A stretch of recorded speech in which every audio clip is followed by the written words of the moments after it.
ball was actually up out of the zone, and the guy was able to get to it, and hit that ball the other way. Made some good pitches. I thought his velo was back up a little bit tonight.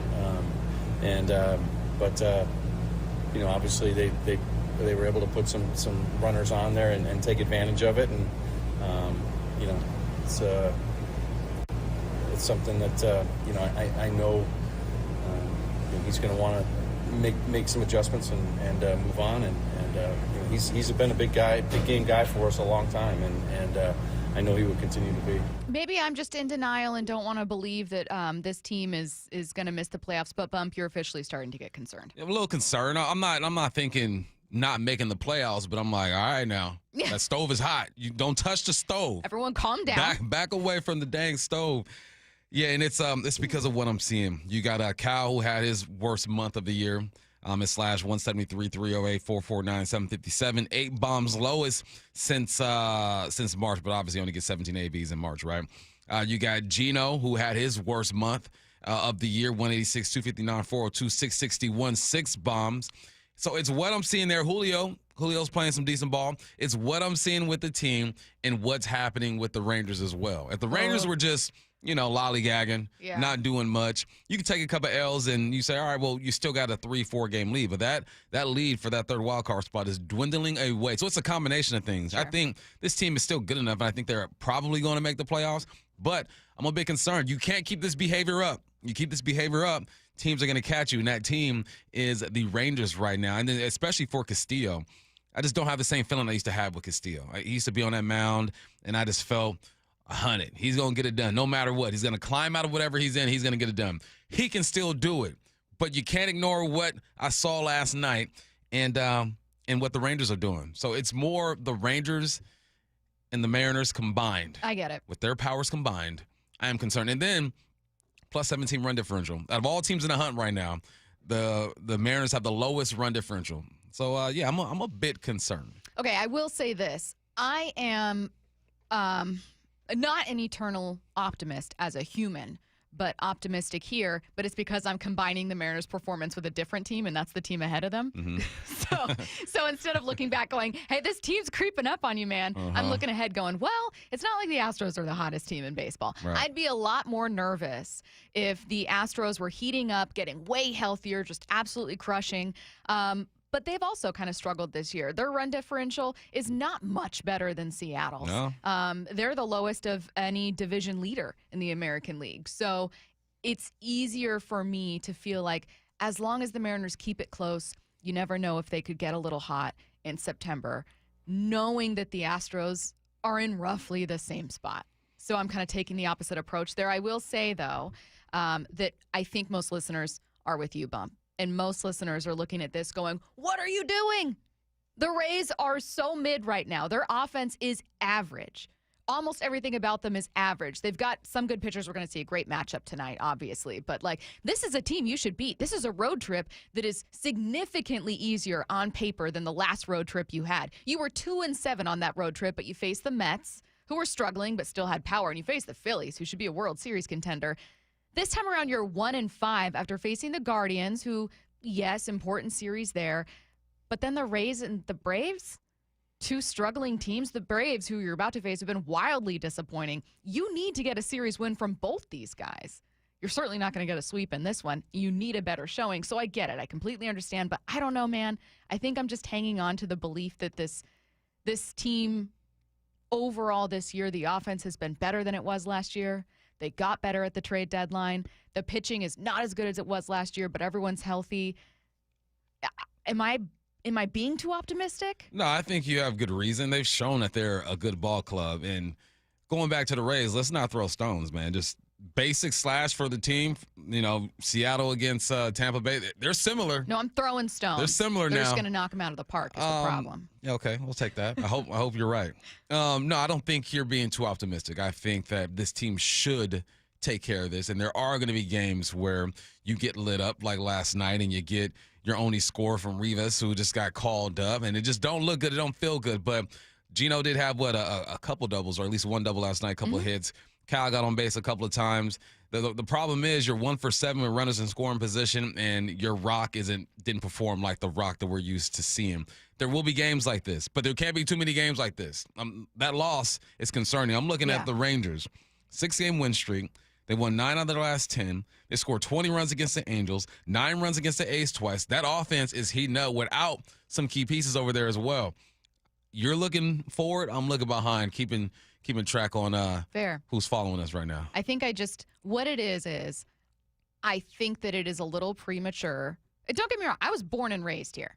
I have had more years than not in my life. In fact, every year but 2 or 3.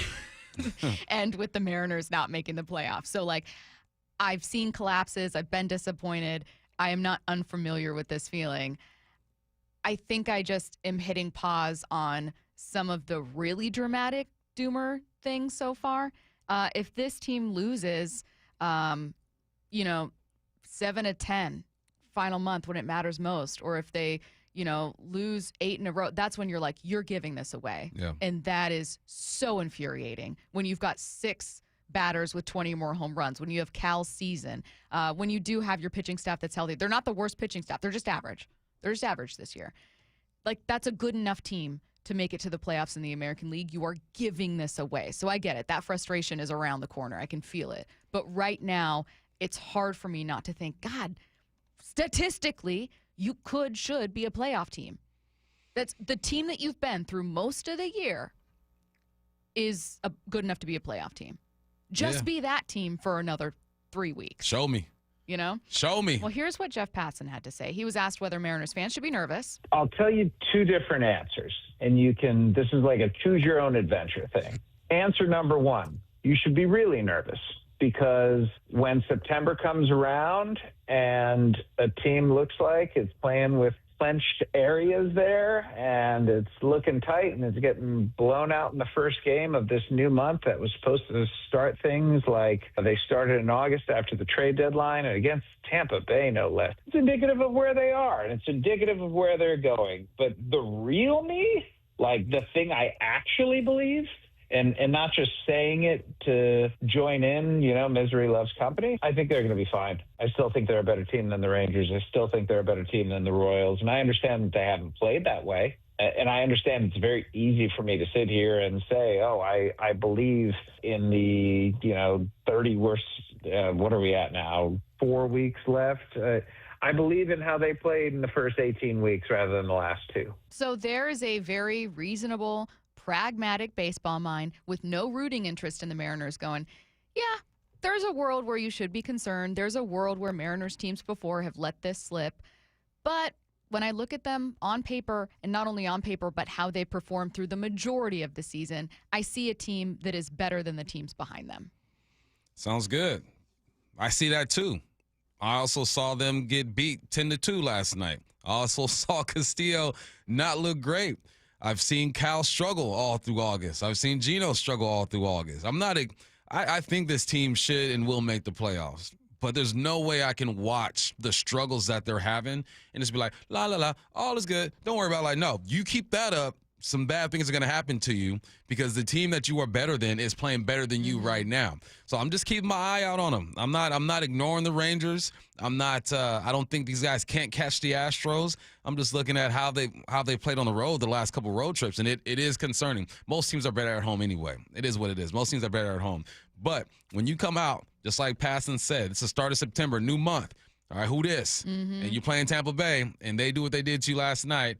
You just can't ignore it. We did see an incredible collapse by this team last season. Is this the start of another? I get the rancor among Mariners fans right now. It's warranted. It is completely warranted. But it does not foretell doom necessarily. It might.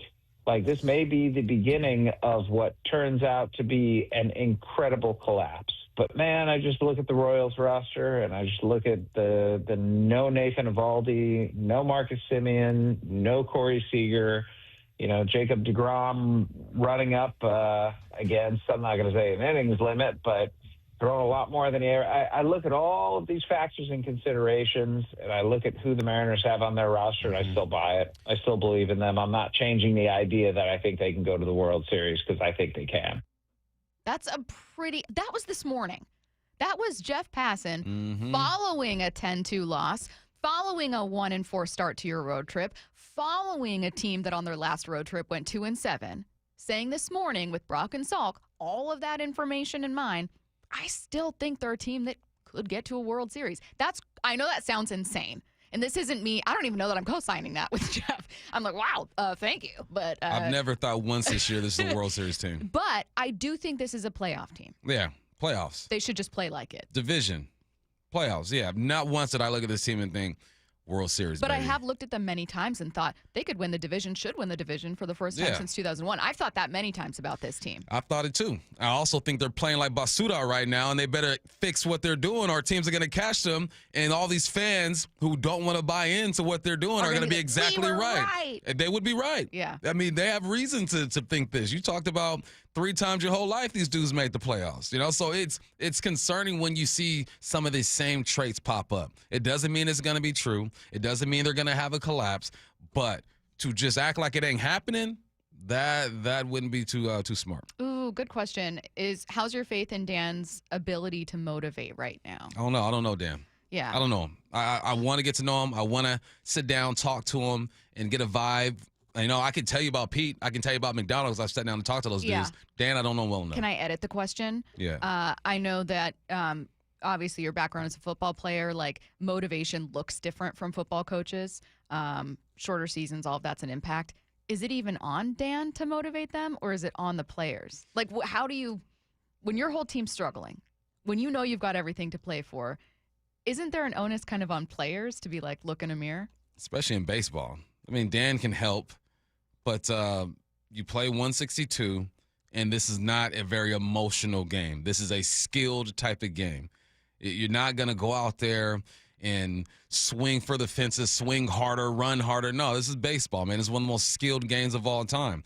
I think Dan's job is just to give reminders and set the lineup with all the data and help that he gets and say the right things to players. I think in baseball, it's one-on-one conversations. It's not, all right, gather around, everyone take a knee. That's not the way baseball is played. Does he have an influence? I think he does, but most of the onus goes to the players. And look, we have criticized management year after year after year. They've done exactly what they're supposed to do this year. They put together a roster that should compete for the division and get into the playoffs. If they don't get there, it's on the players. I still think they're going to get there. I think Dan has influence, but it's on JP, it's on Julio, it's on Cal, it's on Randy, it's on Gino, all those dudes. They got to do it themselves. Should Dan be giving Cal more days off? Is this a team that looks really tired? Has the ship sailed on home field advantage? I don't know. Probably. More questions for Jeff Passan. He was on with Brock and Salk this morning. That's coming up at 10:45. Before we get to that, let's get to headline rewrites. Extra, extra, read all about it. Headline rewrites. We must make headlines. The real story behind the headlines in today's news with Bubba and Stacy. Headline number 1, the Rams announced Matthew Stafford will start their season opener against the Texans on Sunday. What's the real headline? They did not announce who would finish their season opener, so we will see. Come on, Stafford. I'm not rooting for you, but I'm rooting. Come on, I'm rooting for your age. You're 37. 80s baby. 80s baby, dying breed. Just be healthy. Year 17, man. He missed a month of training camp. They modified training camp for him to make sure his back was ready to go. He's the type of guy who doesn't need a whole bunch of reps during training camp and preseason to get ready. He knows exactly what he is doing. But we'll see. That back is a sensitive thing, man, especially if you're playing the quarterback spot. So I think he makes it through the first game is if he can get through the bulk of the season. That's the real question. When you and I were talking about the back issues, the injury concerns that Stafford was facing earlier before we knew whether or not he'd play, we went, well, maybe he doesn't start this season because one of their toughest games of the schedule, if not their toughest game of the schedule, they do face the Ravens, is going to be week 3 against the Eagles in Philly. Well, maybe against 2 AFC South opponents, they take it easy. They did not. Matthew Stafford's going to be starting, but it's not a bad way to start the season. And I don't mean to say this. The Texans' defense is the shit. They're nice. Really, really good. But this could be 2 weeks where the Rams are able to get an easier landing spot for Matthew Stafford? You weren't heading into the season facing one of your toughest opponents. It's the NFL. It's the NFL. But you'd rather face, in week 2, you'd rather face the Titans than the Ravens. Of course. But this is the NFL. Yeah. You're not, I guarantee you they're not looking at the schedule. Oh, easy start. Texans, Titans, don't worry about it. No, they're thinking there are professional football players on that other sideline, and we got to go out and win every single game. Of course, they're not starting off with the Eagles or the Ravens or the Bills or whatnot, but that doesn't mean that they're taking these guys lightly. They're getting ready to go. The truth, Tuesday. You never looked at a schedule as a player and thought, we should win that one. Never. Not in the NFL. In college, yeah. Not in the NFL. What's the closest? Heck no. No? Not even a little That's how bit. serious it is. I know people look at these teams, well, like the winless Lions and stuff. No, because that guy went to Bama. That dude was at UW. That dude, there are players out there. So, no, I don't think you look at I think you say our chances of winning are greater, but you're not saying, yeah, we got this. Okay. Headline rewrites. Headline number 2, North Carolina got absolutely demolished, 48-14 by TCU in Bill Belichick's college coaching debut last night. What's the real headline? TCU beat North Carolina by Bill's preferred measurement, 1.5 Jordan Hudson's. Hey, she was on that sideline like she was She's a coach. a wife. She's like team owner. She had them pants on, shiny pants on. She looked like the coach's wife. Outfit. It was kind of fly. Not gonna lie. 542 yards to 222. Oof. North Carolina was 1 for 10 on third downs, 50 rushing yards, 1.8 yards per carry. That's not good. First drive, they go 7 plays, 83 yards. You're feeling good about it. Then you go 7 straight scoreless drives with 2 turnovers, 3 drives with negative yards. That's not what we were expecting. I was watching, I was on Instagram yesterday, and someone reacted to the first drive, and they were so hyped. The Bill Belichick era is here. No. They're getting all hyped. And that changed fairly quickly. You make your biggest adjustments from week 1 to 2. There's a bunch of new players on that roster. Wazoo had 70 new players. North Carolina has 71, I think 72 new players over there as well. There's a lot of movement going on. I want to see just how he adjusts from this. TCU was the better team, better personnel, out-coached them. Humble pie for one of the GOATs. Yeah, this is someone asked a question. Who had a worse day yesterday, Bill Belichick or Luis Castillo? Bill? Bill I think Belichick. Bill had a worse day. I mean, look, Sure. it wasn't Luis Castillo's best day. It absolutely was not. But It was Bill. it was for sure Bill Belichick. All that hype, too, that was surrounding this whole thing. Definitely Bill. Headline rewrites.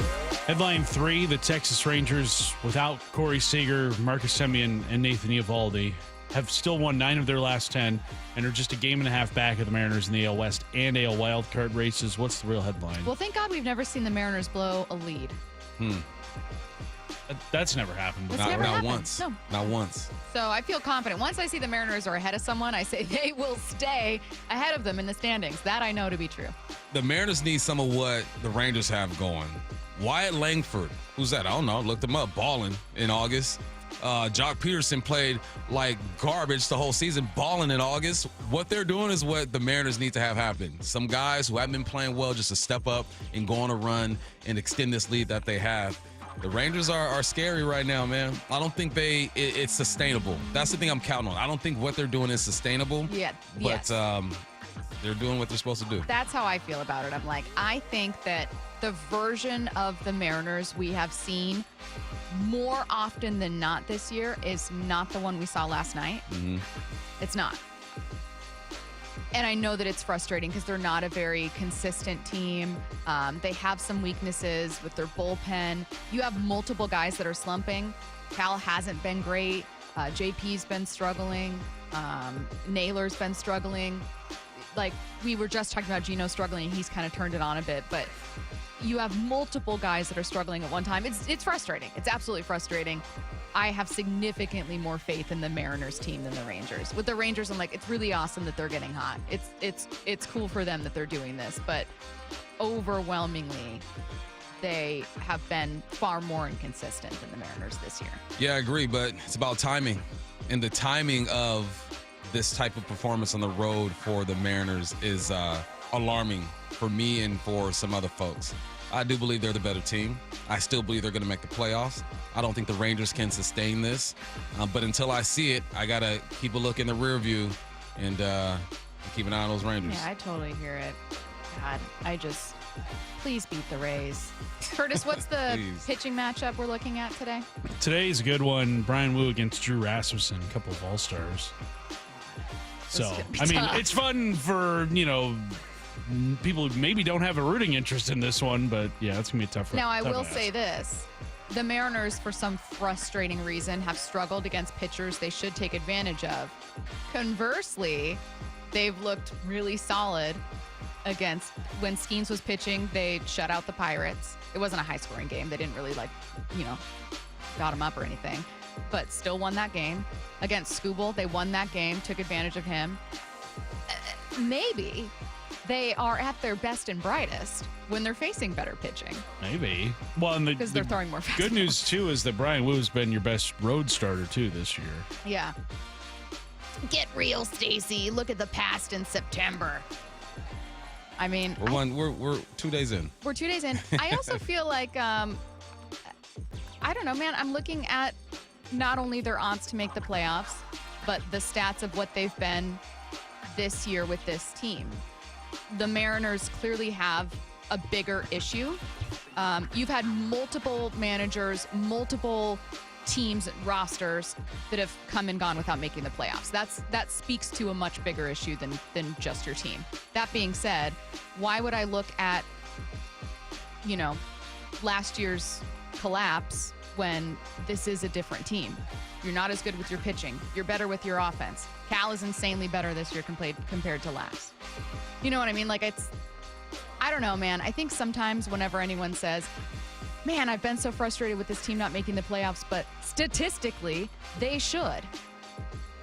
It's just, that's not dumb analysis. It's just being willing to say, right now they're trending towards doing it. So until they trend in the opposite direction, which means a few more losses here, then I'll start turning the page and then I'll say, wow, something really, isn't going to happen here. That's disappointing. But they lose tonight, I'm going to need you to be a little more urgent. If they lose tonight. Sure. Yeah. But another horrible road trip. You're just trying, you're trying to win the series. You're not going to win every single game, right? So the 10-2 loss looks bad. Castillo not doing his thing, that looks bad. If they win tonight, changes things a little bit. So just win the series. Mike Macdonald answered 3 big Seahawks questions heading into week 1. That's next. Touchdown Seahawks! Celebrating 50 years of Seahawks football with the voice of the Seahawks, Steve Rabel. Number 71, Walter Jones. As strong as any defensive player he faced, he had the feet of a dancing bear, and he had hands that once they gripped you, he wasn't going to let go. The next great chapter in Seahawks history begins Sunday in the season opener against the 49ers at Lumen Field. Kickoff at 1:05. On the home of the Seahawks, Seattle Sports. Upgrade your home's energy efficiency before winter during Lake Washington Windows Autumn Savings Event. Save $500 on every window, $1,000 on every door. Plus, enjoy 12 months same as cash financing. Details at lakewashingtonwindows.com. September is Prostate Cancer Awareness Month. I'm fortunate to speak with someone who underwent treatment for prostate cancer in February. Dave Wyman here, joined by Tim Hunter, a lifelong local radio host. Tim, how did you hear about Swedish Cyberknife? Well, it was this familiar-sounding voice on the radio telling me about it, and so I thought I'd investigate that. Everything I heard was what I wanted to hear, and so I reached out. What's it like to go through the Cyberknife treatment? Well, you go in, you do a 5-day-in-a-row stint. You go to the Swedish hospital, and it's, they say set aside 45 minutes for each treatment. It's really only about 35 minutes of that little robotic arm dancing around you. There's no pain involved. It's just a matter of listening to music in headphones and trying your best not to move. Looking back on your Swedish Cyberknife experience, what stood out? It was too easy. It was just too easy. I went through it, and I just went, that's it? Treat prostate cancer with Swedish Cyberknife. Go to swedish.org/cyberknifeprostate. Love cars? LeMay, America's Car Museum in Tacoma, is packed with 300 stunning classics, family fun, and events year-round. For what's happening next and to plan your visit, go to americascarmuseum.org. Get in the zone, AutoZone. Welcome to the end of summer sale at AutoZone. We're celebrating the end of long days and short nights with big deals for a short time, like car wash. Right now, you can save 20% on the Armor All Complete Car Wash Kit. Need new brakes? Duralast brake pads are free with the purchase of Duralast rotors. We've also got oil deals and more. We're ending the summer right with the end of summer sale at AutoZone. Get in the zone, AutoZone. Restrictions apply. Lowe's knows you've got a job to do, and we help get it done. With the MyLowe's Pro Rewards program, eligible members save more with volume discounts on qualifying orders through a quote of $2,000 or more. Join for free today. Lowe's, we help, you save. Offer can't be combined with any other discount, contract, and/or special pricing. Exclusions, more terms, and restrictions apply. Details at lowes.com/terms. Subject to change. By texting 64,000, you agree to receive recurring automated marketing messages from Real Success. Message and data rates may apply. No purchase required. Terms apply. Available at ourrealsuccess.com. Do you want to learn how to make money flipping houses and acquiring rental properties right here in Seattle without using your own money? You'll learn to flip houses and secure rental properties in your spare time to get on track towards real wealth building. We're offering a handful of motivated individuals the opportunity to attend our workshop right here in Seattle for free. That's right, we'll give you 2 free tickets when you text FREE to 64,000. Seattle is the perfect market to flip houses and build rental income. Don't miss this opportunity. Come to a complimentary live 2-hour workshop this week right here in Seattle and learn how to start making money flipping homes and building long-term wealth with rental properties. To get 2 free tickets, text FREE to 64,000. Text in the next 10 minutes, and registrants will also receive a free copy of our Funding for Deals guide. Text FREE to 64,000 for 2 complimentary tickets. Text FREE to 64,000. Heading outdoors or on the water this weekend? Check in with Joey and Nelly on the Outdoor Line from 6 to 8 a.m. every Saturday on Seattle Sports and the Seattle Sports app. Hey, Brock Heward here. For my friends at PCF Construction, it was a couple years ago. We were seeking a complete outdoor living space. Molly wanted a new deck. She wanted to really make our outdoor space pop, and boy, am I glad we called PCF. Why? Because whether it's a very specific project or outdoor living, like an underdeck ceiling, deck, patio cover, railings, PCF has you completely covered. You know, Molly's an interior designer. She knows construction. She knows attention to detail. And PCF, they checked every single box along the way. And right now is the time to make the call. Up to $6,000 off your project, plus no payments and no interest until 2027. And you can save an extra $1,500 when you bundle your deck with a patio cover. Find all the offer details, get project ideas, and browse photos at pcfgroup.com or simply call today at 425-629-8476. That's 425-629-8476, PCFgroup.com.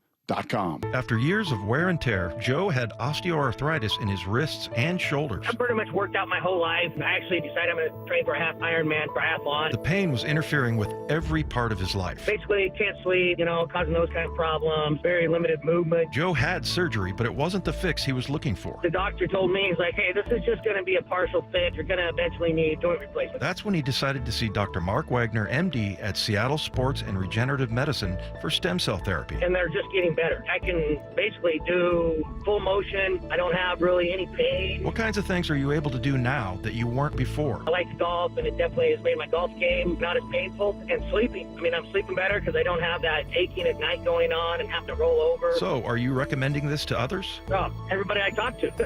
Yeah, it's a no-brainer. Before you choose surgery, consider stem cell therapy with Dr. Mark Wagner, MD, at Seattle Sports and Regenerative Medicine. Schedule your consultation at drmarkwagnermd.com.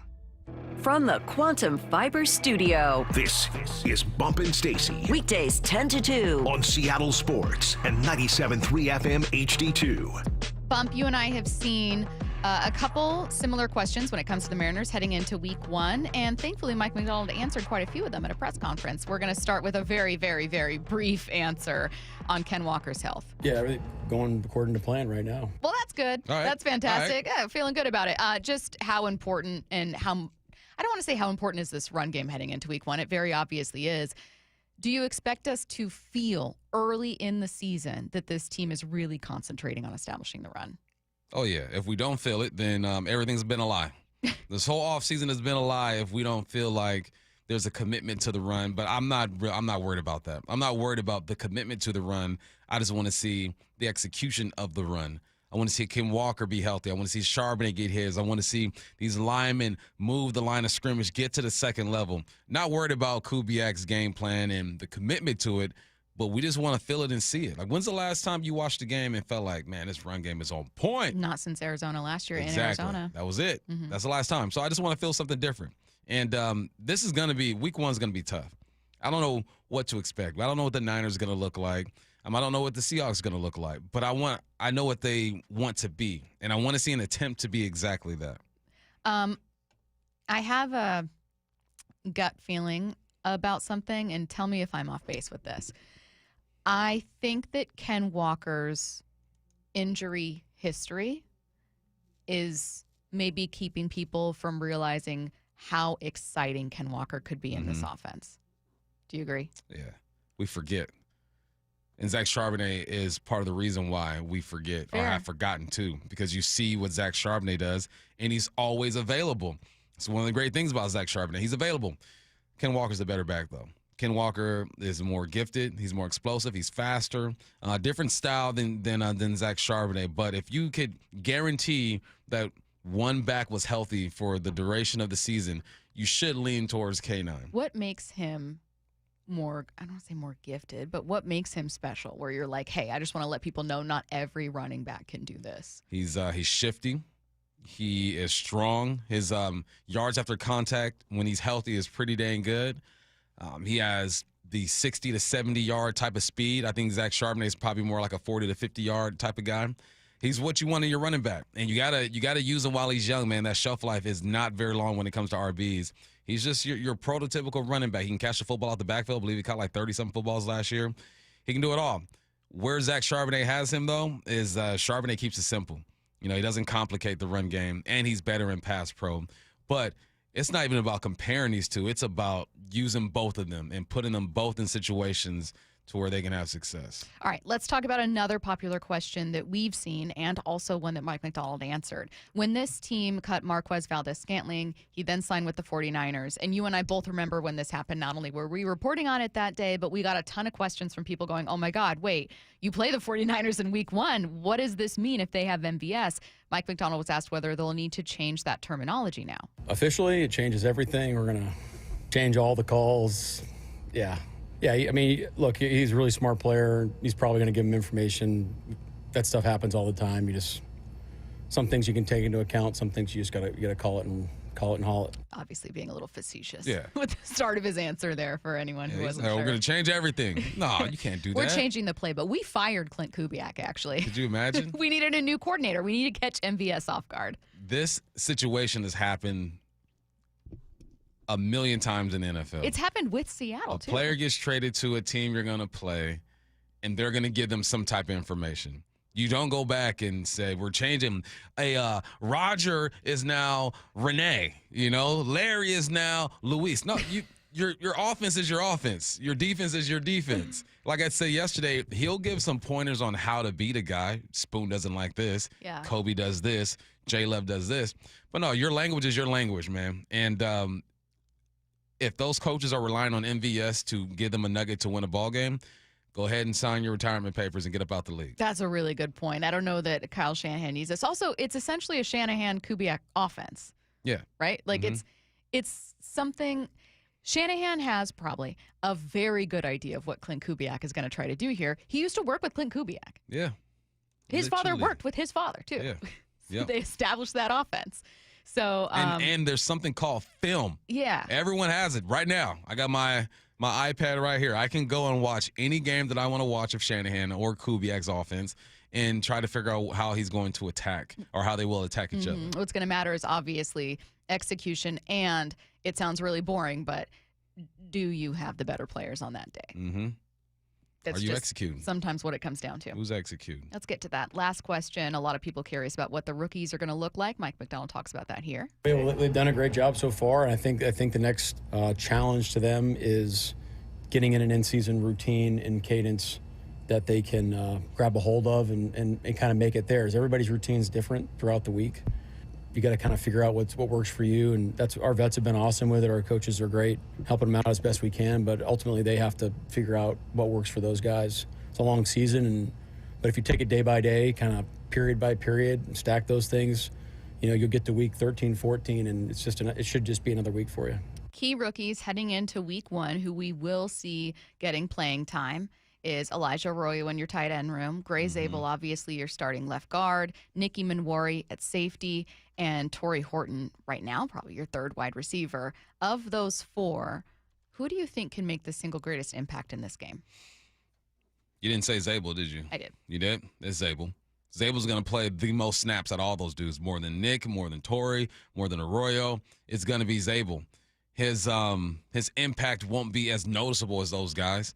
Like Gray Zabel can grade out a 95 in that game, but if Torrey Horton makes one big catch down the sideline, you're going to focus on him. But no, it will be Gray Zabel, and it has to be Gray Zabel because he's going to play every single snap he's healthy. What if I eliminated that answer? All right. And you got to pick one that you were just really either hoping or based on what you know about San Francisco, you're like, I think this guy could, for a rookie in week 1, do something kind of cool. He's going to have opportunity as Nicky Manwari because he's going to have the task of trying to cover George Kittle when he's in there. That's why they got the big safety / nickel for these tight ends. And you're going to have to deal with a few tight ends this year. So I think, if we're getting rid of Gray, I think Nick can make a huge impact.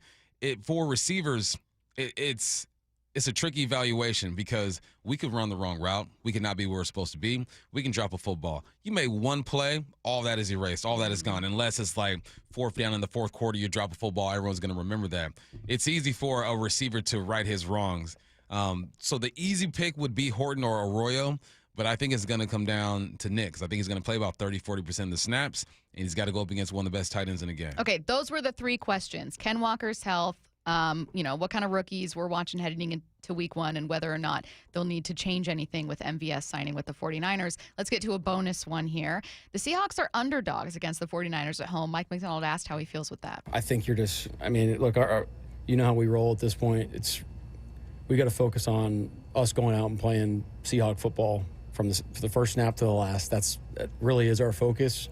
If you try to make it too complicated, you get all out of whack. At some point, there's things to have motivation material, bulletin board material, things like that. Probably keep it in-house when we use it, but I think you can tell it's just kind of like whatever to us right now. I don't think the Seahawks are unfairly underdogs in this one. I don't.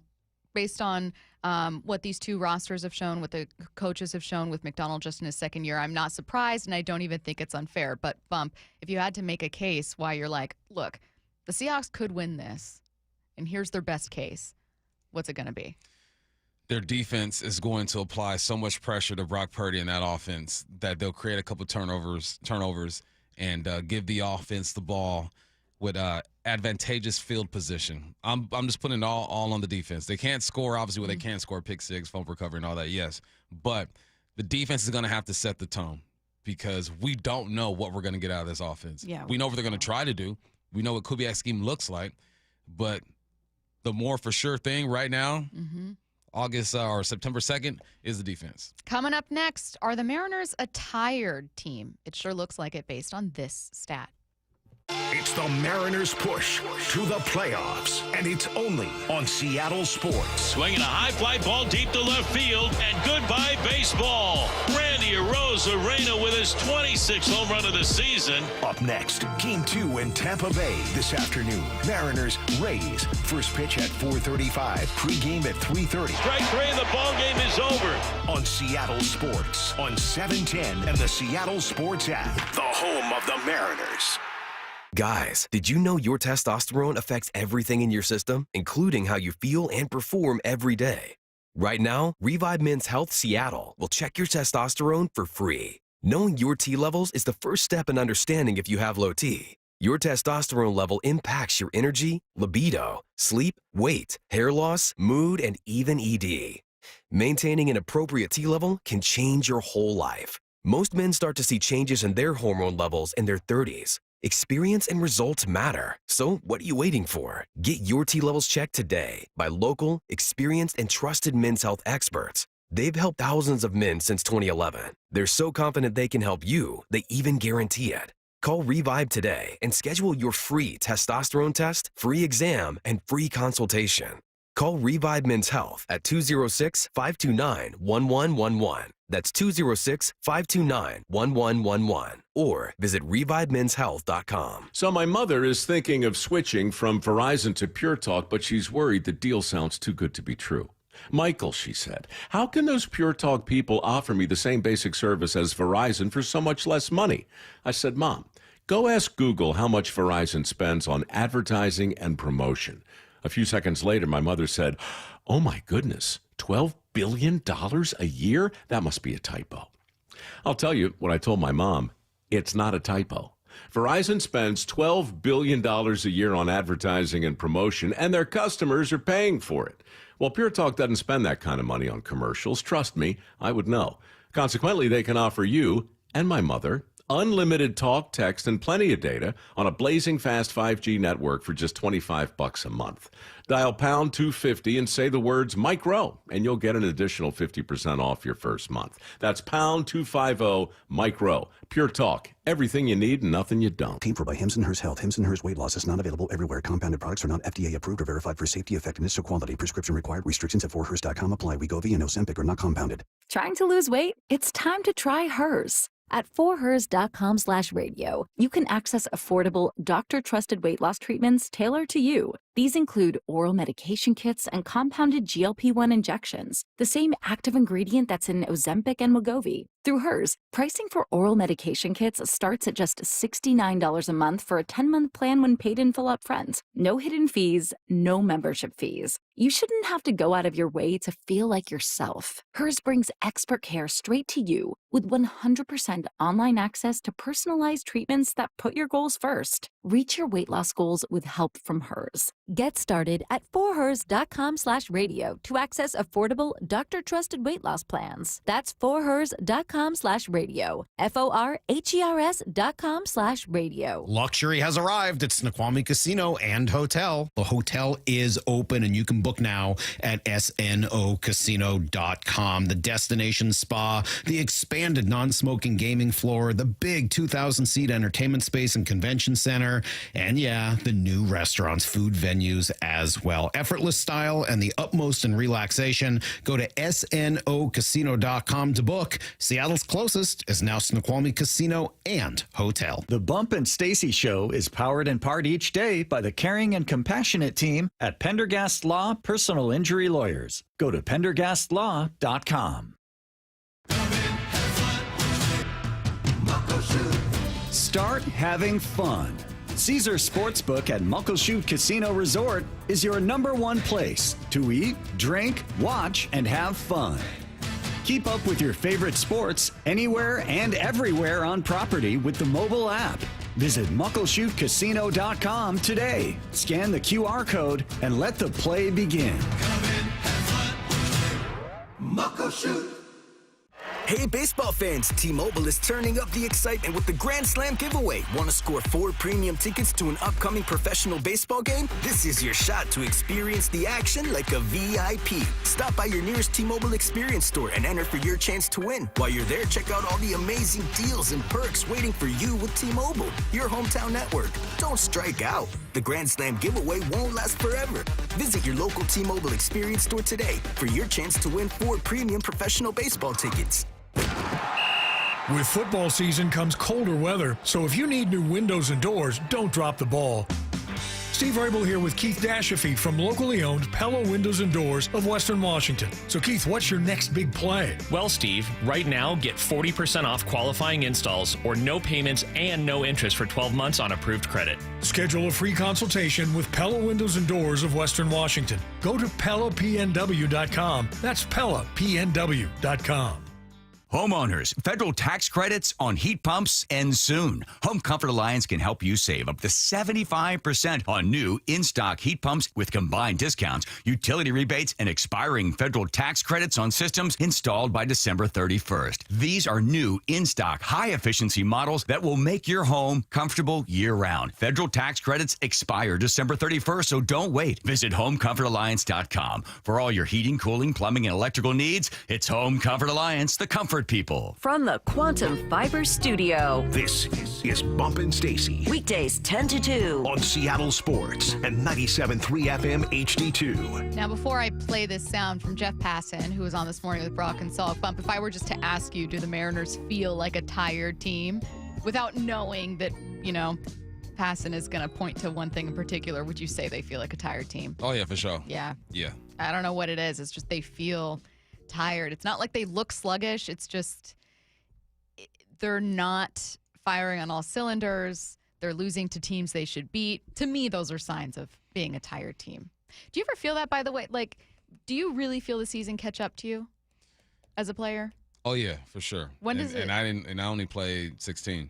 Yeah. I can imagine playing 162. What's that kind of feel like when the whole locker room together is like? It's just, football's different. Like, physically, sure. everyone's limping. Yeah. Everyone is hurt. No one is completely healthy.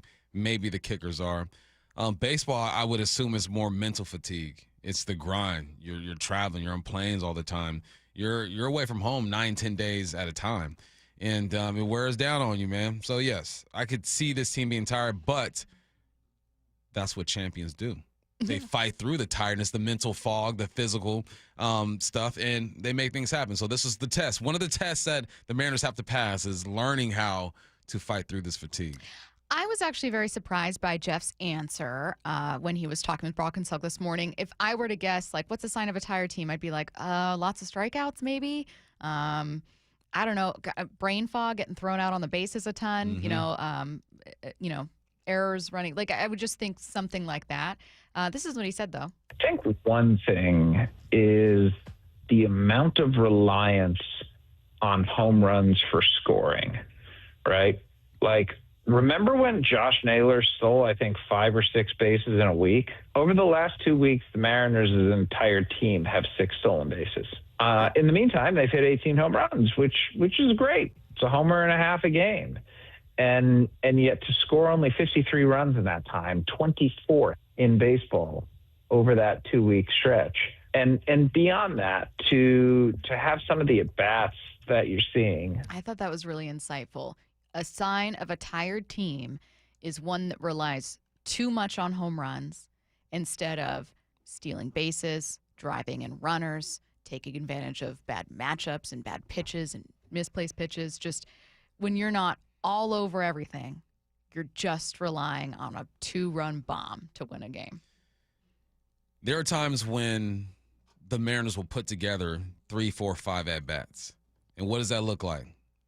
Slap one out to right field, get on base, steal second, hit the gap, left center, move the runners across. And you put those together. And easier said than done. You got to have the pitch that allows you to do that, right? But I think that's a sign of a team that is locked in and is focused. There are some pitches out there where, I'm looking, I think it was an AB last night with Julio, and Julio's playing some good baseball right now.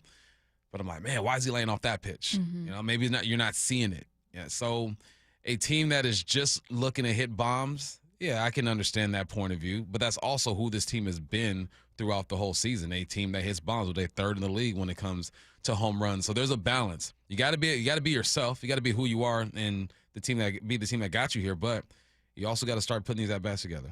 All right. Well, a natural question to follow that is, how do you get untired? How do you get rested? Do you give guys days off? Jeff was asked if the Mariners should be trying to get Cal in particular more days off. I think an even more interesting element to that is your manager's a catcher.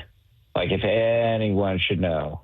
And that's why that's the only reason why I'm not going to go out and be more critical of this, because I think all the points you're raising are fair. I also think Dan Wilson knows Cal Raleigh better than we're ever going to. True. And I don't think he would be putting him out there if he saw any sort of physical ailments. But beyond that, I think if Cal Raleigh's name were out of the lineup, he would walk into the manager's office and say, hey, pardon me, Skip, but what the you-know-what? So then should you force Cal to take days off, Bump? Yes. Like, sit him down. Hey, Cal, I know you're not happy about this, and you think that you can hit better when you are playing more often. I totally get that. You sit him down if you think it's necessary. And like Passan said, Dan played the position. All right, there are some unspoken things he can see in Cal that no one else can see. Mm-hmm. It's like when I look at receivers, if there's any position I know the best, obviously it's the receiver position. And I can see some things that maybe a quarterback guy just doesn't see. Just off of looking at a player move, how he's reacting to things. Dan has to be the father figure here and be like, son, today you're taking a day off. But the dangerous part about that is you know how important Cal is to this lineup. And you know that if he is slumping, most likely this team is going to struggle. And you got him slumping. Gino's turning a corner. JP's been slumping. Julio's playing all right. It's the timing of it. That's the hardest part about this is when do you do it? Because the Rangers are 9-1 their last 10. You need to win. And you got to win some dang ball games. That's, to me, the really fascinating balance about what the Mariners are trying to do. You don't have the luxury of trying to get some of your best players as much rest as you can before the playoffs. That's simply not how baseball usually works in the first place, but it's especially not how it can work for the Mariners, who are in the thick of a playoff race, hanging on to a third wildcard spot with, as you pointed, the Rangers behind them, the Royals behind them, nipping at their heels. Cal gives you your best chance. Even a slumping Cal gives you your best chance when he's part of the lineup, and in particular when he's catching. Yeah, defensively, I mean, there's no replacement for Cal. When he just knows your pitching too. staff. Exactly. But how do you balance that with trying to make sure that if you're fortunate enough to get to the playoffs, he's not limping in there? I would have gave him yesterday off, honestly. First game of the road trip, of this series, I would have gave him yesterday off. And be like, all right, take one off. We might be able to get it done. But now since you lost that one 10-2, now you got to put together 2 more wins before I even think about it. I'd give him a couple finales off. Maybe a game 2 here and there. Well, game 3 of this series is followed by an off day, so you could get him 2 days off in a row. If I'm Dan, I'm giving him Dame. Do you give Cal game 3 off completely, not DHing, the day off, if they lose today? No. And they're in danger of being swept? No. He plays game 3. Mm-hmm. Do you give him the day off if you win today? Yes. Regardless of the score, regardless of if it's close, regardless of I if think so, yeah. No matter what. Suck it up, Buttercup. No matter what, you're not giving him. You lost the first game. You lost the first one. We need to win this dang series. Cal got 2 hits. Okay, we need to win this dang series, though, man. Last one here. Jeff talked about whether he still thinks the Mariners can win the division. I don't think so. I think that ship's probably sailed. Oh, sorry. He starts by talking about how it sailed on them getting home field advantage. I think the division at this point is within reach. And it's like in the American League right now, there's really no team that I desperately do not want to face. If there is one, it might be Boston, which is weird to say because they're just right ahead of the Mariners in the wild card standings, and Toronto division lead fighting with Detroit division lead, and they are up respectively, I think, like 6 games and 6.5 games on the Mariners or something like that. Yeah. And can that gap be made up? Oh, it most certainly can. But the notion that the Mariners, who are right now teetering and only 8 games over 500 and holding desperately onto that 6th seed, would be the ones to unseat them as opposed to the Red Sox or the Yankees. I don't find that to be very realistic. Okay, thinks the ship has sailed on home field advantage, as all of us do, but does think they can still win the division. Yeah, 3 games back. Come 3 on. games back.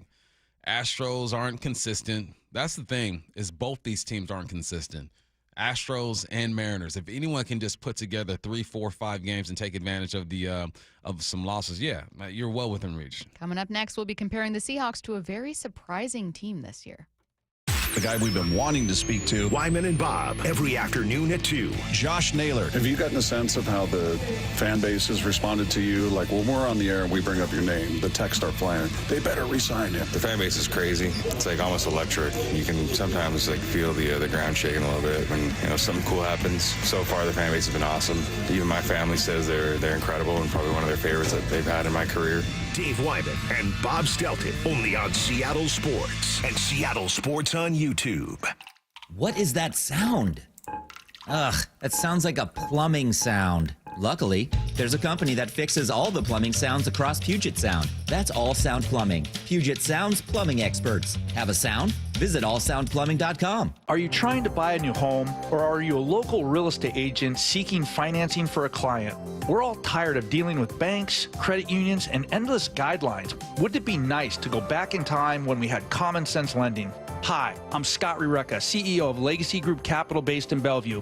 We are one of the largest local private portfolio lenders in Washington. We've helped thousands of home buyers and real estate investors reach their financial goals by leveraging the Legacy Common Sense borrowing platform. What that means is we lend our own money, we make our own decisions. If your deal makes sense, we'll get it done. Whether you're purchasing a new piece of real estate or refinancing an existing loan, bridge loans, construction, or regular home loan, it doesn't have to be as difficult as banks and lenders make it. If you're trying to grow wealth through real estate acquisition, come talk to the experts in private lending.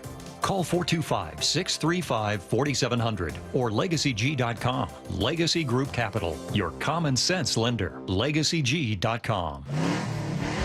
It's the biggest car giveaway in the Northwest. We're giving away 30 cars in 30 days, September 1st through 30th. Mustang Madness at Emerald Queen Casino and Hotel, Tacoma and Fife. Get one free entry daily. Earn additional entries just by playing your favorite games. Drawings every day at Tacoma and Fife. It's 30 cars in 30 days in September. Mustang Madness, only at Emerald Queen Casino and Hotel, Tacoma and Fife. The entertainment capital of the Northwest, where excitement lives. Visit emeraldqueen.com for details. Get in the zone, AutoZone. Welcome to the end of summer sale at AutoZone. We're celebrating the end of long days and short nights with big deals for a short time, like car wash.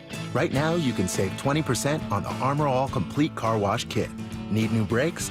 Duralast brake pads are free with the purchase of Duralast rotors. We've also got oil deals and more.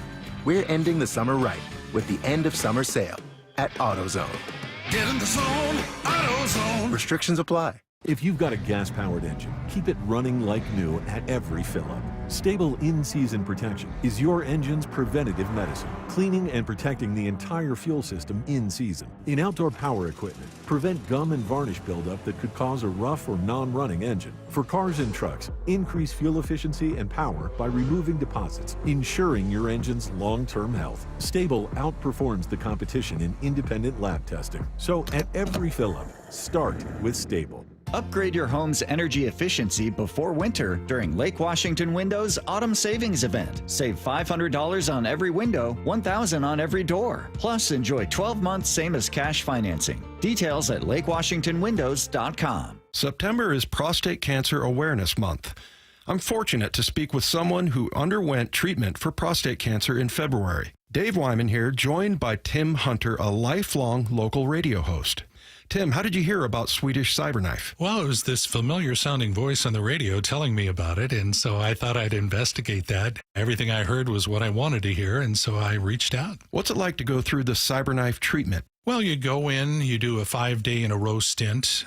You go to the Swedish hospital, and it's, they say set aside 45 minutes for each treatment. It's really only about 35 minutes of that little robotic arm dancing around you. There's no pain involved. It's just a matter of listening to music in headphones and trying your best not to move. Looking back on your Swedish Cyberknife experience, what stood out? It was too easy. It was just too easy. I went through it, and I just went, that's it? Treat prostate cancer with Swedish Cyberknife. Go to swedish.org/cyberknifeprostate. By texting 64,000, you agree to receive recurring automated marketing messages from Real Success. Message and data rates may apply. No purchase required. Terms apply. Available at ourrealsuccess.com. Do you want to learn how to make money flipping houses and acquiring rental properties right here in Seattle without using your own money? You'll learn to flip houses and secure rental properties in your spare time to get on track towards real wealth building. We're offering a handful of motivated individuals the opportunity to attend our workshop right here in Seattle for free. That's right, we'll give you 2 free tickets when you text FREE to 64,000. Seattle is the perfect market to flip houses and build rental income. Don't miss this opportunity. Come to a complimentary live 2-hour workshop this week right here in Seattle and learn how to start making money flipping homes and building long-term wealth with rental properties. To get 2 free tickets, text FREE to 64,000. Text in the next 10 minutes, and registrants will also receive a free copy of our Funding for Deals guide. Text FREE to 64,000 for 2 complimentary tickets. Text FREE to 64,000. Let's go! This is Seattle Sports. Streaming through the Seattle Sports app. KIRO AM Seattle. KIRO FM HD2 Tacoma. Home of the Seahawks, Mariners, and everything Seattle sports. Seattle Sports Snapshot. The Mariners dropped their first game to the Rays last night in an ugly 10-2 loss. Luis Castillo had a rough outing, surrendering 6 hits and 5 earned runs over 4 innings. The only highlight for Seattle was Leo Rivas hitting his first major league home run. The Mariners try to bounce back in Game 2 today at 4:35 p.m. with a 3:30 p.m. pregame show right here on Seattle Sports. Snapshot, brought to you by Miller Lite. When it's game time, it's Miller time. From the Quantum Fiber Studio. This is Bump and Stacy. On Seattle Sports. Streaming through the Seattle Sports app and at seattlesports.com. Now, here are your hosts, Michael Bumpus and Stacy Ross. Here we go now. Bump, how much will the Raiders' performance this season impact your view, people's view, of the Seahawks? I know some people out there are going to say not at all, but I just don't think that's true. I simply do not think it's true. I think that if Pete Carroll leads the Raiders to the playoffs and the Seahawks don't make it, I think that if Geno Smith looks great and Sam Darnold does it, it doesn't matter if they don't face the Raiders. It doesn't matter if they're not competing against the Raiders. I think they inevitably will be compared, probably unfairly, because they're in different places as organizations. But we'll start with this one. Taking a couple steps back. Who feels more pressure if the Raiders do well? John Schneider, Mike Macdonald, Sam Darnold. Pretend that Before the Raiders I answer have that a better question, record. I don't think the Raiders going to do well. I don't either, I but don't let's think so. pretend. All right, play make-believe, huh? Yes, because I don't think either. They're going to win 5-6 games. I do too. All right. Who feels more pressure? I think probably Macdonald. I think Mike Macdonald. Okay. Because Pete, if that does happen, Pete has just shown that you put me anywhere and I can make things happen. I'm that good of a coach. You can put me in the AFC West with all the big dogs, and I'm still going to be able to perform. And then you look at the Seahawks and the personnel that's over here. I take this personnel over the Raiders. Yes, you have Browers over there, who's the best tight end in the game right now. Get that. You have Geno, who is a good quarterback as well. But you just, guy for guy, the personnel here is just better to me. So I think Mike Macdonald feels a bit pressure. But you know what he's going to say? I don't care, bro. What did he say the other day? I don't pay attention to that, bro. Oh, what was it? Curtis, How do you remember stack what he up said? against NFC West teams? He's like, I don't really care, bro. I don't really care, Something bro. like that. I was out last week. I forget. Oh, God, Matt would know. That really shortcut of Mike No, Macdonald. I wouldn't. Oh, okay. Well, Essentially, that's what he said. summarizing it. Essentially, that's what he said, and that's the approach he should take. But I think that you're following up one of the, if not the greatest coach in Seahawk history.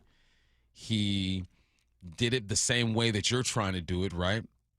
Create a good defense, run the football, and don't ask your quarterback to have to win ball games for you. Not too many ball games for you.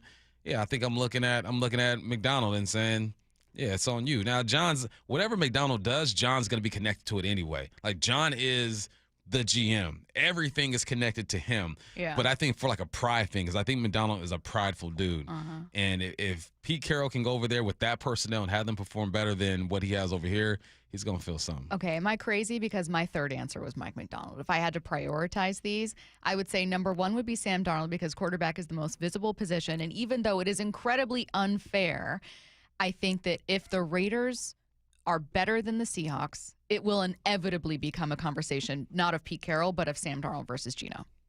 I just think that that's what it's going to be. I think the Raiders can be better, and Sam Darnold still outperform Geno, though. Like, it's hard at the quarterback spot because you're just playing quarterback. You're not playing defense. No, totally. What if Pete has like that defense rolling over there, and Geno's doing bare minimum, and Sam's numbers are still better? Okay, then I think it does shift a little bit, but I think that before that it gets to John Schneider, because the conversation that we had for a full year after the team moved on from Pete Carroll was, it's John Schneider's team now.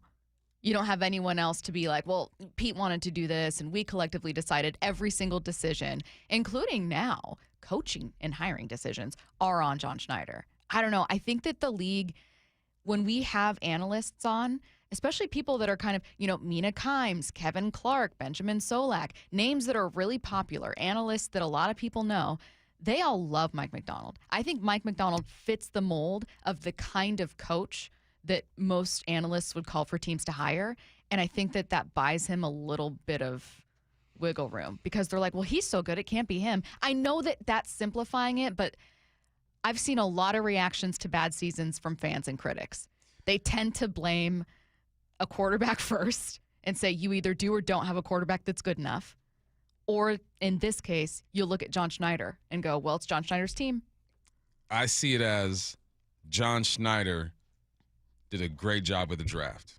I see it as John Schneider picked the right head coach for this team. I think both are I true. see it as John Schneider got the best quarterback available during the offseason. The same way we're looking at DePoto and them right now and looking at the players and saying, y'all just got to get it done. That's the way I see it. I think John did a great job this offseason. So now John don't coach.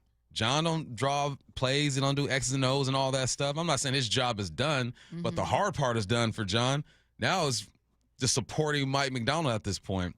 So I get your angle, but I also think that John has done everything he was supposed to do.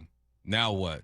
Coach him up, coach. You wanted a new offensive coordinator? You went and got your offensive coordinator. You got Kubiak. You brought your personnel back on defense. Coach him up. You wanted a big safety? Got you a big safety. You want to draft an O-lineman, number 18? We need O-lineman. Got you an O-lineman. He could have been more aggressive, I think, getting the veteran on that offensive line, I think, during the offseason. Fries. I understand why you didn't want to take that risk. There's something that John could have done, but I'm just looking at Mike Macdonald because it's John's team, but it's Mike's program. You know what it is? I'm speaking from the perspective of this will be the conversation because I've seen it before, and less So about you're what predicting you what and the people are gonna say. exactly. You and I both know because we've talked about it. Right now, Mike Macdonald and Sam Darnold have more impact than John Schneider does on anything that happens from like here moving forward. And that another team succeeding doesn't mean that quarterback's better than Sam Darnold. We know that both those things are true. But I just think the conversation post-Pete Carroll era has been, what is John going to do? And the conversation post-moving on from Geno has been, is Sam Darnold good enough? Did you downgrade? So it just feels like both of those conversations have dominated so much. I haven't seen a single preseason preview go, yeah, we'll see if Mike Macdonald can get this done, which is crazy because he's just in year 2. Yeah. And I'm really high on Mike Macdonald. For that matter, like you said, I really love what John Schneider did this offseason. I think he had a great draft. But I feel like I know where people tend to point the finger. Who do you think, what was the biggest component of the Detroit Lions having the flip they had? Dan Campbell. First name you said. It's the head coach. Yes. He's the one there every single day. And lots of bad draft picks, but I don't know how many casual NFL fans could be like, here's exactly who they drafted and exactly who their GM is. But you can have all the talent in the world. If you don't have a culture, a program, and a way of doing things that gets your players to buy into what you're doing and hold them to a certain level, don't matter who you got on that field. So, fair. Long story it's short, actually a really good point. Everyone's going to get the blame at some point.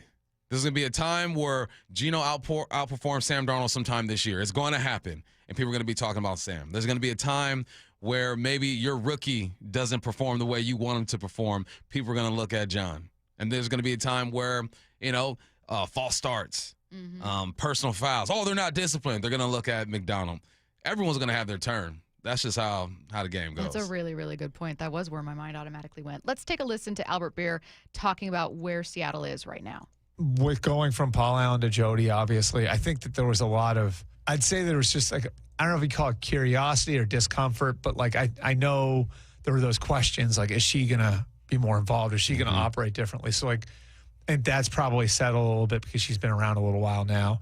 And I still think it's to be determined with John and Mike, like let's see John get through a couple drafts of putting players on the roster. Let's see how Gray's Abel looks. Eamon Wari, I think, is going to be really interesting because, you've got like I think a lot of people around here would look at him and say Cam Chancellor, but for Mike Macdonald, it's probably Kyle Hamilton, right? Like that's the model for what they want to do with him. So John was so dialed in on what Pete needed and what Pete wanted in players. And can you reset that? And like, I think it takes like a couple years to really see what that looks like. that interview, obviously, with Brock and Salk. Do you agree with Albert? It's going to take a couple years to really see the team they want to put together. Yeah, I think they're moving in the right direction. I think they've addressed some spots they need to address, and it's about getting the type of players Macdonald needs to run the defense he wants to run and be as aggressive as he wants to be or whatnot, and then getting the right guys that Kubiak needs. You're not going to fix a team in one draft and one offseason. It takes a while. You got to re-sign some veterans, some cornerstone pieces of your team. You got to find your quarterback. Still trying to figure that out. Is Sam the guy or not? You have to address this offensive line. Guarantee you next year they're going to draft another offensive lineman. No, it takes 2, 3, maybe even 4 sometimes. Unfortunately, in this business, especially football, whether it be NFL or college, you might not have that much time. I do wonder, I think it would feel more like they were on this linear path if they had this young quarterback they were able to get in the first round. Mm-hmm. It's hard for me to conceptualize that path when you've got Sam Darnold. It just kind of throws me for a loop. And it's not weird for a team that's building to have a quarterback with questions. Your Detroit Lions example earlier is perfect because when Jared Goff was initially acquired by the Lions, it was kind of confusing. It was like, wait, this is a team that's really struggled, but they've racked up all these draft picks. They, should be kind of moving towards a rebuild. What are you doing with this bridge guy? And then Jared Goff ends up being a great addition. So I know that sometimes a team can build towards being a championship team with a question mark at quarterback. Like that world exists. We've seen what that looks like, and it looks like the Detroit Lions. It's just interesting. It's just you never know when they're going to take off. What if it happens sooner rather than later because this quarterback isn't a rookie? He's been around. Yeah. Time will tell. And that is why this is probably the most excited I've been for Seahawks season in the last maybe 4 seasons. Why? Because of the question marks. Is Sam going to be the guy? I truly believe in what Kubiak is trying to do offensively. I think Gray Zabel is going to be a great offensive lineman. I'm looking at this defense, and I think they got top 5 potential. And I see the direction that they're going, but they still have to show us, right? We still got to watch the journey and watch it all go down. With Geno, you knew who Geno was. You knew who DK was. You knew who Tyler Lockett was. For the most part on the offensive line, you felt like, all right, this isn't going to be enough. We knew that. Defensively, they were trying to work some things out, but it's just because of there's so many pieces that are set defensively that I'm really secure in that situation. But I'm really curious with this offense. Is K9 going to have a bounce back year? There's just so many questions that I just want to see it already. I'm excited to see it. They could lose this game on Sunday, and I could see some things and nod my head and say, okay, I see what you're doing. And people don't want to hear that. People hate that. I know people win. I get that. I want them to win, but there is a journey. They're not going to go 17-0, but there is a journey, and that's why I love doing what I do. I love sitting here talking ball. I love calling games. I love coaching because week by week you get to see how the cake is being built and what direction teams are going to go. So that's why I'm the most excited because I feel like I understand and I like the direction that they're going, but they still got to prove it to me. Last year, I felt like I knew what I was going to get out of Geno. I know Geno. I don't know Sam. I'm trying to get to know Sam. I feel half that. I feel excited about this defense, and I'm intrigued by how many really smart football people are really excited about this defense. Mm-hmm. That's intriguing to me. Often scares you. I just feel nothing, and I don't want to. I feel apathetic. I feel You're soulless. Yeah, I just kind of feel like, oh, I hope they win because for me, selfishly, it's good. It is good news for me and for you if they continue to win because it makes show prepping easier. Like if I'm just getting really blunt about it, it makes show prepping easier. It makes the week easier. But I want to be very, very excited because I love football. Yeah. I am thrilled that football is starting this week. I cannot wait. We were just talking in the sports pit about, oh my God, I can't believe it. I'm so excited for Thursday, so excited for Friday, so excited for Sunday, so excited for the season to get underway. But I feel nothing about the offense yet. You feel nothing? But I will tell you. You're not anxious? You're not I just kind of feel optimistic? No, I'm being very honest. You guys wouldn't want me to lie. You would not want me to lie. I'm being very, You feel very, nothing. I am being honest and I'm being genuine. Right now, I feel nothing. But I want to feel excited and surprised. And I think what will make me feel that way is 2 things. One, this team is tough as nails. I love a team that's like physical and like just you know what who doesn't love that? It's like football personified. Like that's just a fun team to watch. So running the ball early, having a great run game, just knocking people out. Yeah. Yeah, sign me up. 2, Sam Darnold looks like Sam Darnold in Minnesota. And it'll just be fun because it's a cool story. Like, then it becomes a story about someone challenging our own perceptions about him. And that's just an easy story to love. So I'm being very honest about where I am right now and what I'm really hoping to see. So, but that being said about the defense, yeah, I think this could legitimately be the best defense we've seen in years. I'm eager. Yeah. I just want to see it. All right, let's get to 4 down territory. This is 4 down territory. Going inside the game with former Seahawks and Coug wide receiver Michael Bumpus. First down, what has changed with how college athletes are critiqued? So for the last 3 or 4 years, college players have been able to make some money. And when evaluating these guys, when critiquing them or criticizing them, you don't go as hard because you're telling yourself they're kids and they're amateurs. They're not amateurs anymore. I was looking at the quarterback from North Carolina the other day, Gio Lopez. 2 years, he's making $4 million. So if you are getting paid to play this sport now, our analysts are allowed to go a little harder on you because you're no longer an amateur. Like some of the things that when I talk about these kids on CW and ESPN, I kind of hold back some because they're kids. They're amateurs. They're getting paid now. So I think that naturally is going to change the way that I do talk about it. I'm not going to be disrespectful. I try not to be disrespectful towards anybody, but the amateurism is gone. Gio Lopez should be feeling some heat off his performance the other night. 4 of 10, 69 yards, 1 interception. They brought in Max Johnson. If you're getting paid $4 million, you got to go out there and perform.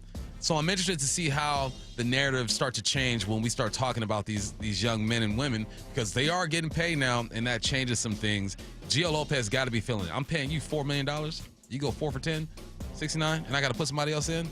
Wow. We got to have a conversation. I've never considered that before. The thing that I was thinking would change with NIL is like, do people who could have gone pro just stay in college a little bit longer? So what's that mean for certain groups? Do you have like really, really good college programs that end up keeping a pretty solid group together for longer? And the other thing is like, do people come into the league with attitudes, with entitlement, already established relationships with agents who are looking for more? Like, what's it look like from the point of view of someone trying to negotiate contracts? I had not considered, well, what's it mean for how we talk about them and how we critique them and the kind of pressure they face? All of a sudden, you're not talking about a kid who's playing for free. Nah, you're getting millions. Yeah. Second down. What's a move Bill Belichick made that was unnecessary but didn't surprise you? There are certain things that you do in sports that are just like, it's gentleman-like. You know, when I'm playing golf, you shake a guy's hand after the round. I don't know him, but I shake his hand or whatnot. And in college football, you don't have to give a depth chart, but you do because it's a gentleman type of thing. Bill Belichick, Petty Bud, did not give them dudes a depth chart the other day. He said, "Nah, I'm gonna use this to my advantage. What advantage? I don't get it. Whatever." It didn't end up working. This is Bill Belichick, and he's going to use the rules to benefit him. And I would love to see or hear how he thought that was going to benefit his team. Apparently, it was just positions, no names, no numbers, whatever. But I thought that was super petty. It's like, Bill, I know you are the GOAT in this world, but this is a different world. And there are some things that are just done here. So try to get acclimated. Don't just hop on the scene and try to make this thing yours. Make your football team yours. Focus on that because y'all didn't look too good the other night. But hand over a dang depth chart. Yeah. You don't have to. The rules say you don't have to. Every single coach gives the other team a depth chart. I thought that was petty. And I bet you TCU's head coach smiled a bit after they whooped him and he was doing some stuff like that. Third down. What veterans need to take a leap in production this season? We're talking about that defense. I'm not sure how available Chinna Nwosu is going to be. And we talked about these two. It was one at first when I switched it to two. It's got to be Boye Mafe and Derek Hall. Like, they got to take a step forward. Boye Mafe, 6 sacks last year, 3 less than the year before. And then Derek Hall, 8 sacks last year. If they are able to take a step forward, because I believe the interior defensive line is going to be on point. I think these guys are going to be good as well. But if they can take a step forward, it's going to make life easy for everybody behind them. For Tyrese Knight, for Ernest Jones, for Jay Love, for Kobe, for Reek, for Spoon, for Nick, everyone involved. It's going to make life easier for them. And I think that is going to be the key to this team becoming extremely elite. They've already been, or this defense at least, they've already have been top 6 when it comes to sacks, getting after the quarterback. But it's about causing chaos and disruption. And these guys are prime. contract years, right? After this, they got to start talking money. So why not go out there, have the best season you've had in your career, and get after that dang quarterback? 4th down. What does a good day look like for Sam Darnold this Sunday? So I went back last year, and I'm looking at just games from Sam Darnold. Games where he performed. And he had one game where he was 22 of 28, 347, 78% completions, 5 touchdowns. So we don't need that. It looks good, but we don't need that. It's a simple kind of day. And one of the simple days that he had was against the San Francisco 49ers. Same team. 17 of 26, 268, 2 touchdowns, 1 interception. It's a cool day. 65% completion. All right, that's the type of day you need. He can throw an interception. I mean, I don't want him to, but I'm not gonna scold him if he does throw an interception. But you don't need one of these big performances that he's had that I just talked about with the Atlanta Falcons. There's another game he threw for 377 yards. If he has to throw for that many yards, then that means the offense isn't doing what we think it's going to do, which is run the football and have some balance. He can have an explosive game. If he throws for 377 and he only threw the ball 25, 30 times, so be it. That means explosive plays.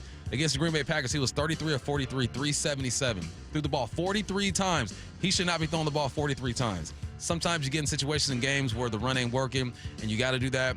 But I just need a cool 65% completion, about 25, 26 attempts, 2 touchdowns, maybe throw an interception, but the defense is going to hold you down. Going back to Belichick and him needing to get used to a new world, someone said not only the depth chart, I know you did mention it earlier, but they said, how do you feel about his girlfriend talking to him on the sideline during the game? It looked like it was like pregame warm-up, the clip that I saw. It can't have been during the game, right?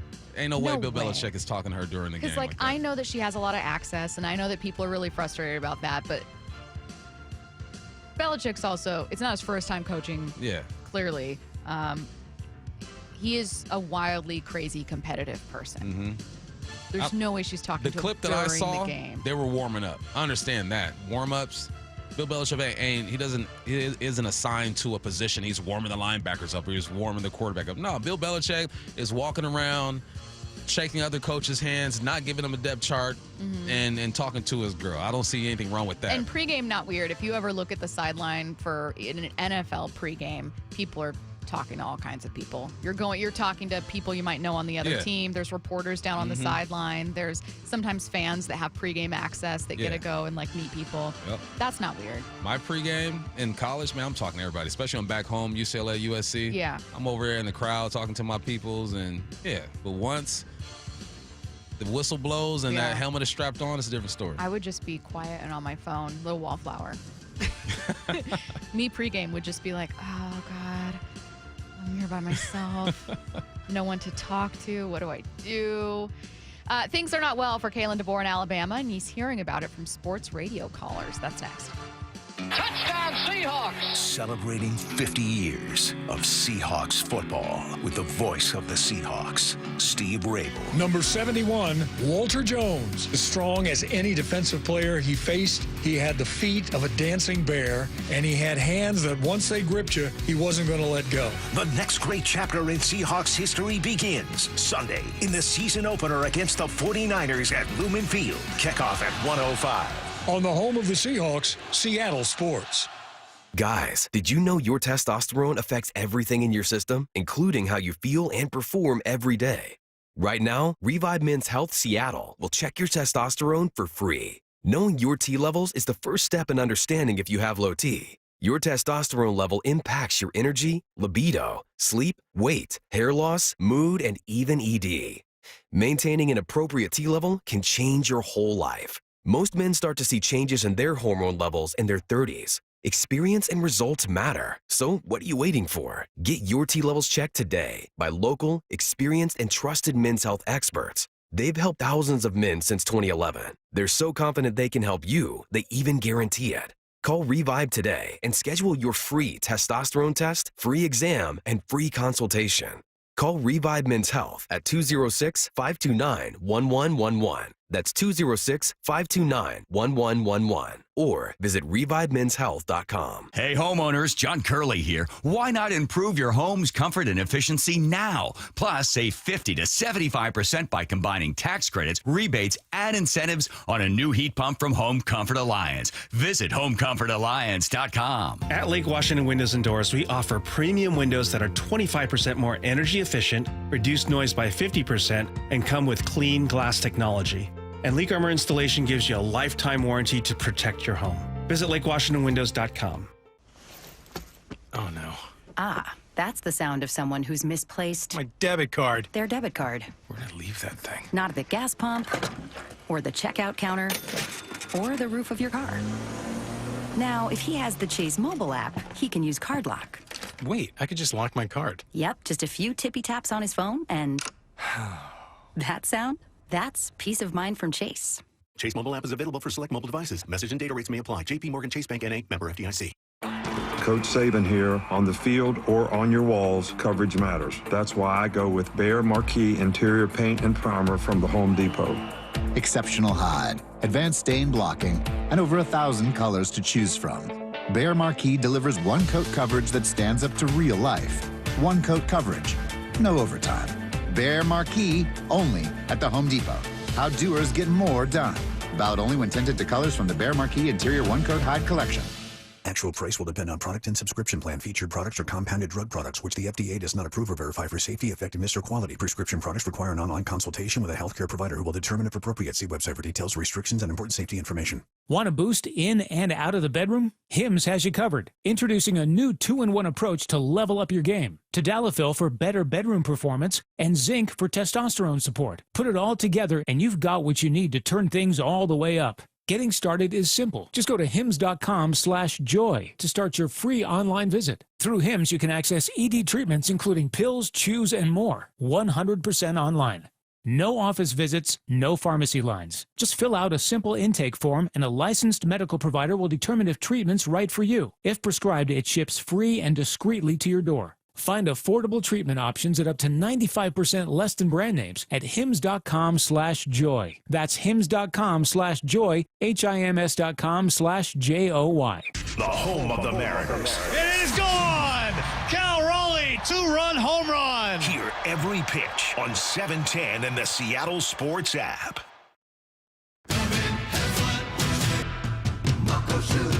Start having fun. Caesar Sportsbook at Muckleshoot Casino Resort is your #1 place to eat, drink, watch, and have fun. Keep up with your favorite sports anywhere and everywhere on property with the mobile app. Visit MuckleshootCasino.com today. Scan the QR code and let the play begin. Muckleshoot. At Toyota of Kirkland, it's all about making the smart play. More savings and taking the tailgate wherever you go with the all-hybrid Camry leasing at $299 a month for 36 months with $32.39 due at signing. And the Prius, the electric ride, leasing at $299 a month for 36 months with $29.99 due at signing. Their incredible team at Toyota of Kirkland will set you up with a test drive so you can head to the ballpark in that new car the same day. Score yours today by visiting Toyota of Kirkland or online at toyotaofkirkland.com and take the tailgate wherever you go. Offers valid through September 2nd, 2025. Excludes taxes, titles, license, dealer accessories, and $200 negotiable dealer documentation fee. Models 2559 and 1263.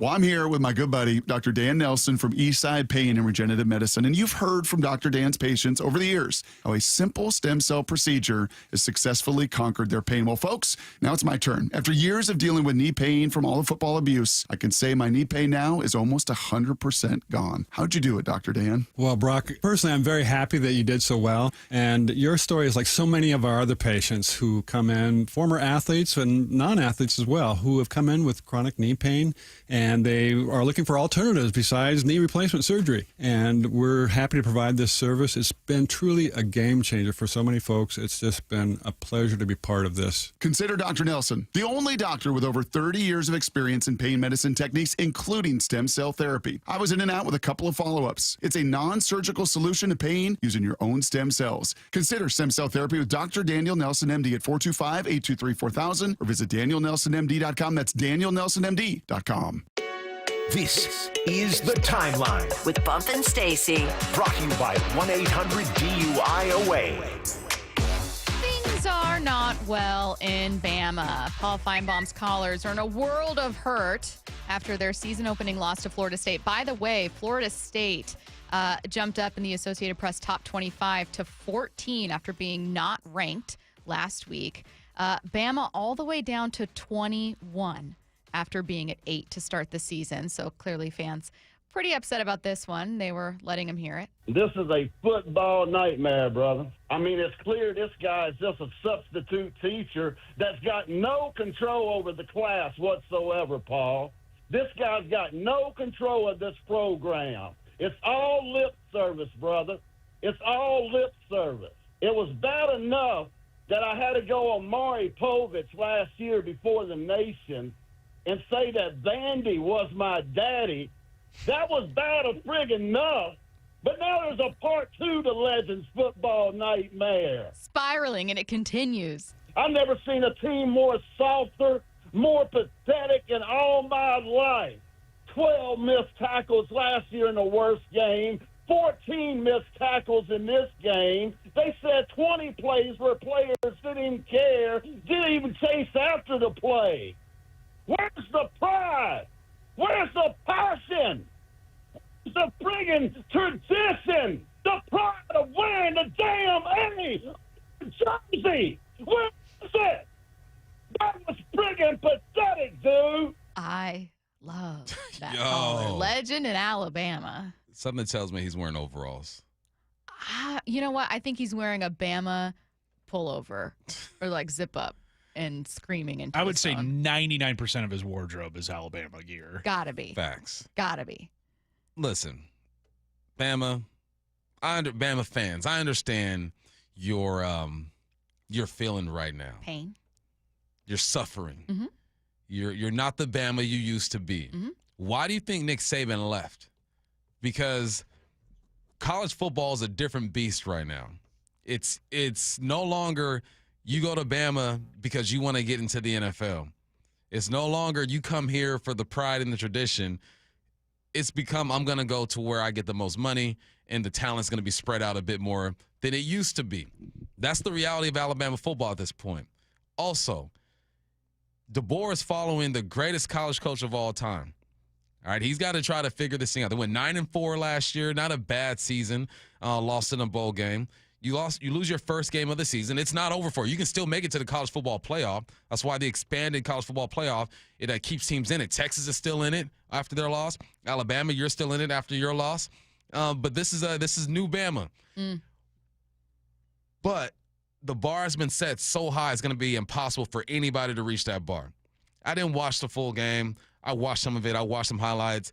12 missed tackles. That's never good. But DeBoer's got to try to figure this thing out. People are calling for his job already. They're calling for his job. What if FSU is just a really good program? What if they're just better than you? What if their personnel is just better than yours? DeBoer's even changing the way he dresses now. He put on a collared shirt. Last year they were on his head. He don't even wear a collared shirt out there with a hoodie.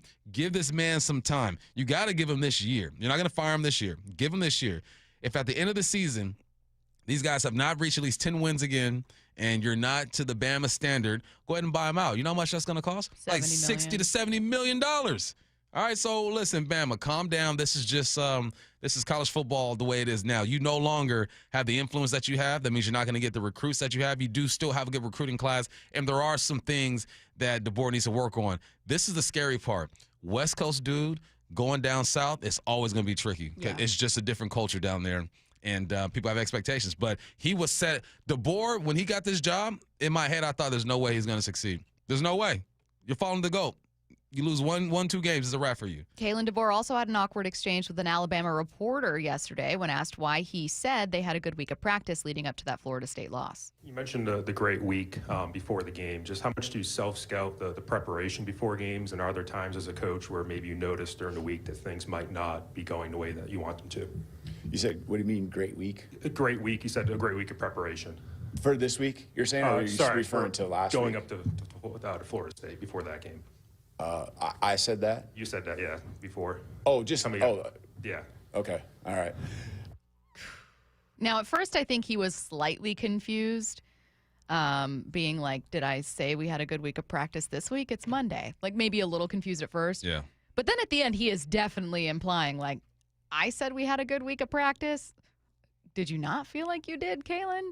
I don't know. I think Kalen's already feeling a lot of the, like, frustration. I think he's probably frustrated with the team, certainly. He's not going to succeed in Bama. He will not do enough. He'll win 9 games, 10 games, not going to win a national championship. It is a different ball game now. And Bama, from everything that I've heard and I read, do not put out the NIL money that these other schools are putting out. You want Bama to be the Bama of old, Nick Saban Bama, that dude who's yelling with his overalls and Alabama shirt on, go ahead and put some money and help pay these dudes because it is a different game now. Fitting and a perfect transition to our next story in the timeline. Ahead of their game against one another this Saturday, Oklahoma State head coach Mike Gundy and Oregon head coach Dan Lanning are trading sound bites about how their schools operate with NIL money. First, Gundy expressed his concern with non-conference scheduling in the NIL era. The truth of the matter is, eventually, they need to get a grasp on how they distribute the money across the board, which is still hard for me to say that. But because my fear is long-term, my fear is that if there's a lopsided amount of money to 10 or 12 schools in the country, then how does that affect the everyday fan that wants to turn the television on and watch a game between two teams? They want to see a good football game played hard, and they don't want to know who's going to win. Nobody likes to know the ending of the movie. And my concern is they need to get a grasp at some point, because what I hear chatter from coaches around the country is that non-conference scheduling, and I never thought anybody would ever say this, should be based on the financial situation for each school. So if you have schools, Oregon is paying a lot of money for their team. So from a non-conference standpoint, there's coaches saying they should play teams that are spending the same amount of money. Lanning later responded yesterday by calling out Oklahoma State for scheduling an FCS school in week 1. I got a ton of respect for Coach Gundy. Ultimately, how blessed are we to be in a place that's invested in winning? If you want to be a top 10 team in college football, you better be invested in winning. And we spend to win. Some people save to have an excuse for why they don't, right? And ultimately, he's a great coach. They've done an unbelievable job, but I want to be a team that's competing at the highest level. And we're really fortunate to be in that situation. So I can't speak on their situation. I have no idea, what they got in their pockets over there. I'm sure UT Martin maybe didn't have as much as them last week, and they played. So we'll let it play out. Got in that little dig at the end right there. Oh, it's funny that you talk about non-conference scheduling should absolutely be against teams with the exact same spending on NIL deals as you. You're not following through. It's also a weird cell phone for Gundy to be like, we don't spend what they do. They shouldn't be playing us.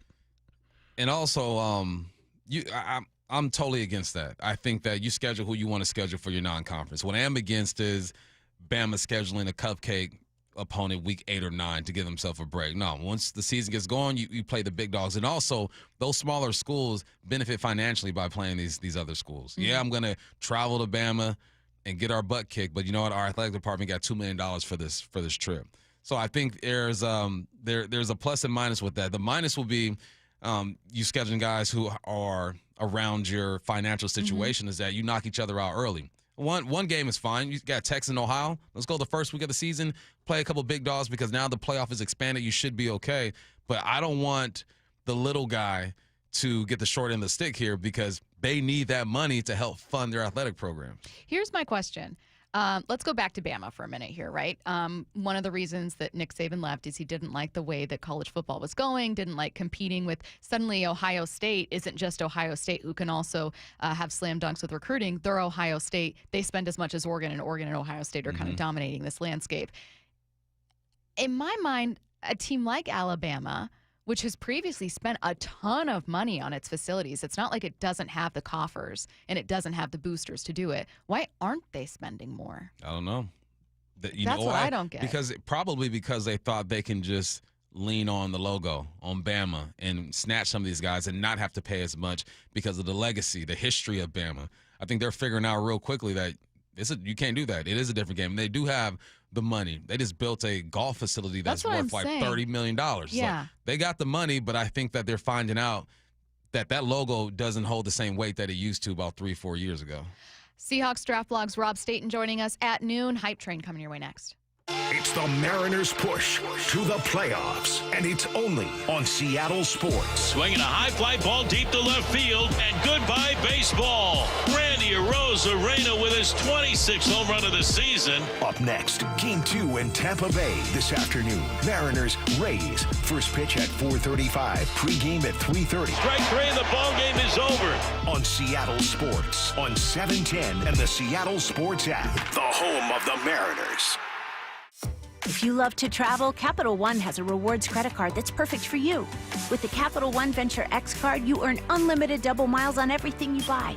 Plus, you get premium benefits at a collection of luxury hotels when you book on Capital One Travel. And with Venture X, you get access to over 1,000 airport lounges worldwide. Open up a world of travel possibilities with the Capital One Venture X card. What's in your wallet? Terms apply. Lounge access is subject to change. See CapitalOne.com for details. Get in the zone, AutoZone. Summer's almost over, but the heat is pressing on. If you've got battery trouble, stop by AutoZone for free battery testing.